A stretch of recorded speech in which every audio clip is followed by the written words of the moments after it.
चाकर ख़ान खे मारणो हुजे हा त हू हिन वक़्त ताईं मूंखे मारे छॾे हा, पर हो मूंखे पूरी ज़िंदगी हिन क़ैद में रखण थो चाहे ऐं इहा क़ैद वारी ज़िंदगी मां गुज़ारे कान सघंदसि कॾहिं बि न।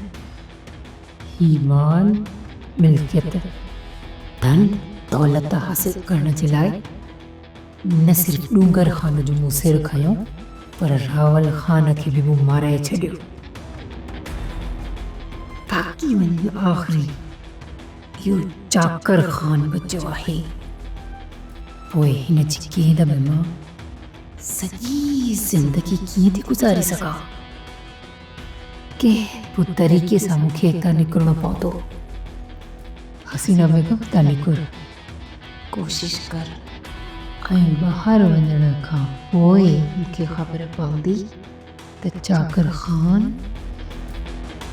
हिन वक़्त ताईं कंहिं जा सिर खणी चुको आहे ऐं मुंहिंजी मदद जे लाइ पोइते कहिड़ा ज़िंदा आहिनि। हाणे कुझु बि थी पवे, हितां मूंखे निकिरणो पवंदो।